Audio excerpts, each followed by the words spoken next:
Hi, everyone. I am today going to talk to you about your values, your personal and unique values, what they are. Even if you have never done values work before, you don't even know what they are, stay tuned because this video is for you.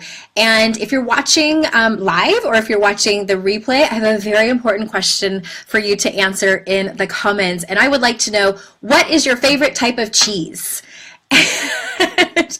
I know this can be very widely debated. If I had to answer that, I would probably say my favorite depends on the day, but I love Gorgonzola. So tell me what your favorite cheese is.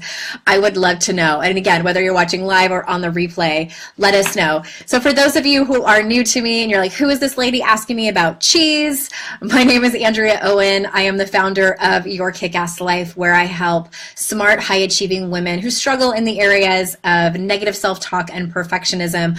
I help them create a life of courage and confidence. I am also the author of this book, 52 Ways to Live a Kick-Ass Life. And on these weekly Facebook Live videos, I am breaking down a chapter a week and talking about it here on these videos. And this week we are on chapter 4. And the title of this one is Uncover Your Personal Values. And again, if you don't have the book, 52 Ways to Live a Kick-Ass Life, that's totally fine. You can still follow along, or you can grab the book on Amazon or any bookstore. These videos are great if you have a pencil and paper handy, because I'm going to throw out some questions for you, give you some exercises, so you can basically have a kick-ass life, because that's what we're all after, right?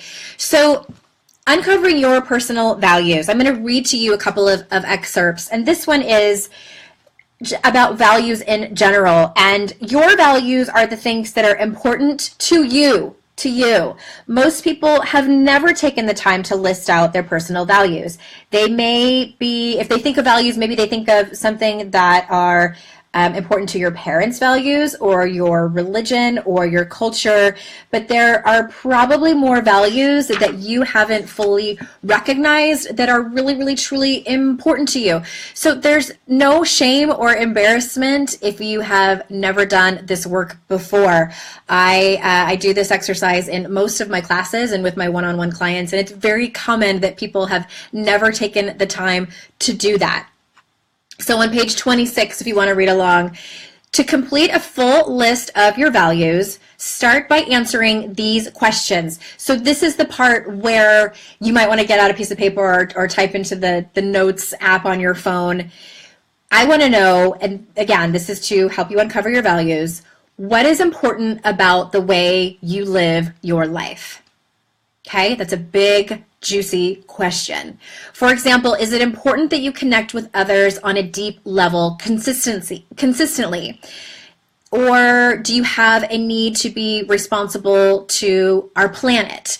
So also another way to think about what are your values, if you're having if you're really stuck on that question, to tap into your values is to think about what really pisses you off. Chances are when something makes you angry, underneath is a value that is being stepped on. So I give this example a lot. If you see someone littering, and you're just like ready to flip tables when you see someone littering, chances are you have a value around, maybe it's personal responsibility in general. Maybe it's a deep need to help save the planet. That can be a value of yours as well. So again, think about the things that really get your feathers ruffled, really make you mad. So to help you out a little bit more, I have a list of values in the book. I'll read you a few of them, and these are the ones that are typically the most common for people. They are community, family, freedom, gratitude, honesty, integrity, courage, kindness, spirituality, making a difference.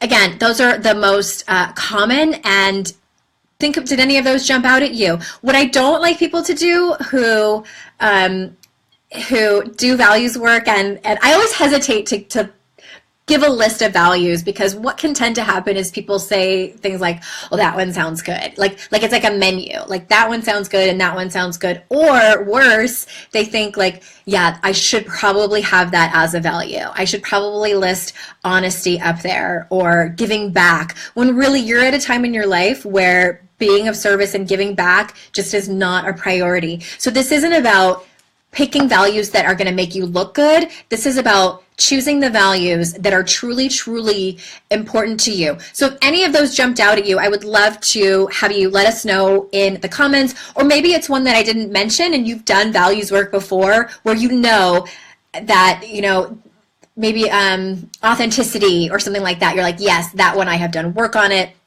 and I know that that is mine. A side note on values work that I always want to make certain people know is that your values are not up for ridicule from anyone else. They are not up for the opinions of other people. They are certainly not up for judgment from other people. Your values are yours. If it's important to you, it's important to you, period. End of story. They are yours. That's why that's why the chapter is titled Your Personal Values. And also, I get this question a lot too when we're doing values work is how many should I have? Like, is there like a set amount? Is there a worksheet with 1 through 10? And really, you can have as many as you want. If your list is lengthy, that can cause a little bit of overwhelm for people because they're like, oh my gosh, I have so many. How am I going to get to the bottom of what each of them look like? And oh my gosh, I'm not honoring these. If you have a lot, I just offer the advice of you can sort of like rank them, like your top 5. What are your top 3 to 5? And a great way to be able to rank them is which are the values that help light the way for you in the dark? Which are your biggest North Star? So when you get into a pickle, when something hard happens in your life, which are the values that are going to help you guide the way? Because creativity might be a value of yours, but is that one of the values that is going to help you make a really big decision? Creativity is one of my values, but when it comes to making like an ethical decision, when I'm in like a moral dilemma, creativity usually isn't going to help me light the way. What is going to help me light the way is the value of courage, is the value of authenticity. For some people, it might be the value around their faith or spirituality. So those are the things I want you to think about when you are doing this work.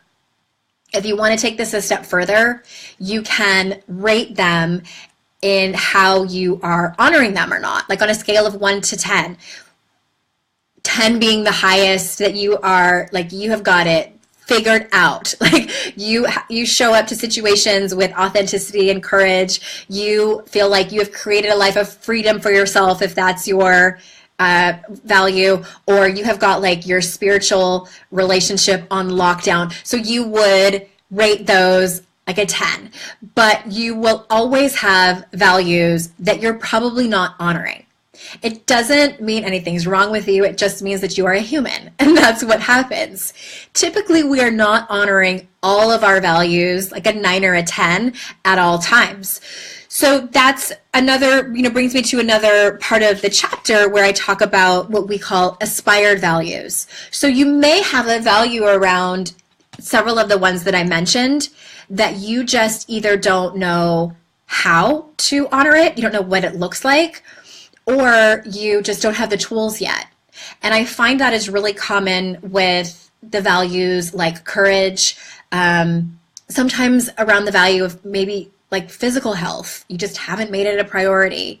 But let's talk for a second about the value of courage, in that some people leave it off their list because they say, well, I'm just not a courageous person, but they want to be. They want to have that be a value that they can rate an 8, 9, or a 10. So I would call that an aspired value. Absolutely, please put that on your list. So what does courage look like? I love to talk about courage because we talk about that a lot over here at Your Kick-Ass Life. So courage, honoring the value of courage might look like setting boundaries. It might be having those hard conversations that are uncomfortable, but make us proud of who we are at the end of the day. It might be things like asking for a raise or a promotion when we know that we are qualified and experienced and ready for it. It's things like standing up for what you believe in. Maybe you're just scared out of your mind to do that, but you know that that's the type of person that you want to be. So that would be an aspired value of courage. So if you have any that are yours, that you have either the ones that you're honoring or your aspired values, please drop them in the comments. It's so helpful for other people to read those so they can get a better understanding of it. I'm going to read you one more part of the chapter that is kind of how I conclude the chapter. By having a list of your own values, you're creating a blueprint for what makes you happy, what brings you joy and fulfillment, and at the same time shows you what is making you unhappy. Again, it is sort of like a map for your life. So many people sometimes think like, what is wrong with me? Like, why is my life going this way? Those types of questions, like we've all asked ourselves those questions at one point or another. And sometimes it's going back to basics. What are your values? And are you honoring them in your life? Because sometimes it can be as simple and a little complicated when you get down to the nitty-gritty of actually what it takes to honor those values. But sometimes it really is as simple as figuring out what that is and where you've kind of gone off the path of your values in your life. And to wrap it up, make no mistake, if you really commit to doing these exercises, it will undoubtedly lead to positive changes in your life. Living your life more in line with your values will help you find that happier, healthier you. And again, values work is one of the most important things I think to do in personal development. It's kind of like the foundation or the cornerstone of what makes people feel like they're living their own kick-ass life. So I'm going to jump over to the comments here, and I hope that you told me what your favorite cheese is. And so Sharon said, what chapter? Sharon, we're talking about my book. So it's chapter 4 from 52 Ways to Live a Kick-Ass Life. And Romy said one of your values is fearlessness. If that's a word. Yes, it's a word.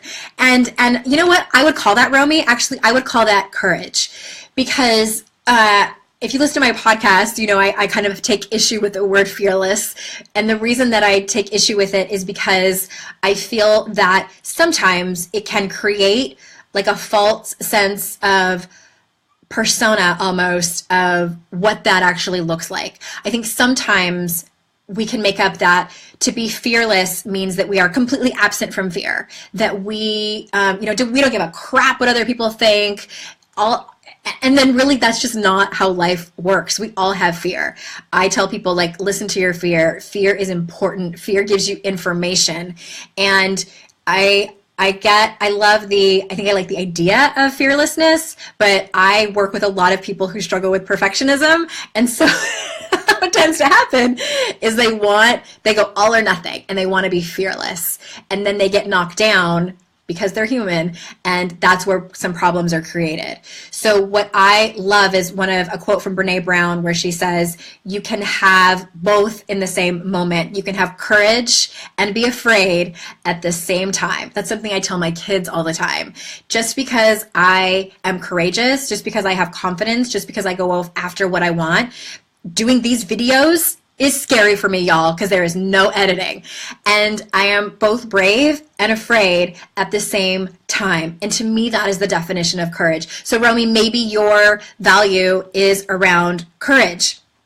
And Sharon says, spirituality, honesty, integrity, and intimacy. I love that. I love that so much, Sharon. So my question for you is, okay, I get so excited. Sorry, y'all. Okay, so it's one thing, this is sort of like values, session 2.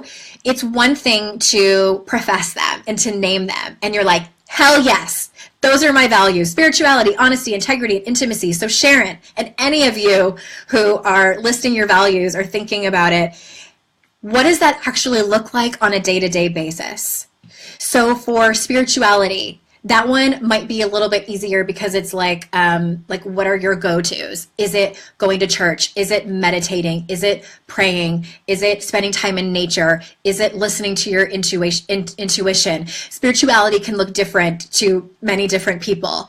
So as far as honesty, maybe honesty for you looks like, you tell me in the comments, like when you think about honesty in your life, because again, just a general definition isn't really going to help you. It might give you a good start, but I always want to know in your day-to-day interactions with other people and in your life, what does that look like? And I was giving you the example of courage. And again, that is setting boundaries. That is showing up with your whole life and showing up, warts and all sometimes. It's sharing your story with people that you're close to. Not your deepest, darkest secrets to the barista at Starbucks, but I think you know what I mean. So it's things like that. So I would love for you to walk away from this and think about that more specifically. So hi, Larisa. And Sharon, thank you for telling me that your favorite cheese is Colby Jack. I think you're the only person that has said it. All right, and that's about it. So again, I love hearing what your values are. If you have any questions, go ahead and drop them in the comments. And again, you can get the book on Amazon or on any bookstore. And also, before I forget, I almost forgot, I wanted to tell everyone that starting on April 3rd, I am doing something that I do pretty much every year. This is the 5th time that I've run the 7-day Courage Challenge. And it is an amazing free offering that I have. It costs $0. It's a week long. You can do it at home. You don't have to come out here. And you basically sign up. You can go to yourkickasslife.com/7-day challenge. I'll drop the link in the comments. Or also you can text the word courage to 444-999. It's super easy to do that. And all it is every day for a week, you get an email with a really beautiful, handy-dandy worksheet. It's 1 page, and I'm asking you one question, and it is all about handling the way that you speak to yourself. Because in order to create courage in your life, which is the #1 value for many of us, your self-talk and whether you have self-compassion for yourself is paramount in if you're living your life from a place of courage, if you're living your kick-ass life, the way that you speak to yourself is foundational. And many people don't even realize the way that you're speaking to yourself. So that's what the 7 days is about. It's about uncovering that and giving you practical tools to take into your life to be able to manage the way that you speak to yourself and change it in order to have more confidence in your life, in order to live your life from a place of your values, and really just all around feel better. So again, yourkickasslife.com/7-day challenge. There's a Facebook group involved where typically over 1,000 women sign up, and it's the community there is unreal. It's been amazing every single time we've ran it. And you can also text the word courage to 444-999. And Colleen said, I'm registered. I didn't finish it last year, but my goal is to finish it. Yes, all I ask is 10 minutes a day. 10 minutes a day. If you go to the Facebook group and read the posts and comments, it is, for the sake of transparency, going to take you longer, but if you just want to do the worksheet, it will take you 10 minutes a day. I've had women tell me, I didn't think that this was possible, but you changed my life in 7 days. So really, you changed your own life by committing to it and digging deeper within yourself and asking yourself the really, really important questions that I'm asking you on these worksheets. So I'm just going to make sure that I didn't... Oh, Colleen said she's dairy-free. Don't they have cheese that's for dairy-free people? Maybe it's not that good yet. Well, hopefully with technology, they'll make better dairy-free cheese again. So the reason, and I so hope I'm saying your name right, Ms. Cruz, that number is 444-999, and you're texting the word courage, and you'll be prompted to be able to sign up that way. So I'm going to go ahead and say goodbye. Thank you so much, you guys. I love that you show up for these live, and those of you listening to the replay, tell me about your cheese, tell me about your values, and I will see you next Thursday. Okay, bye-bye.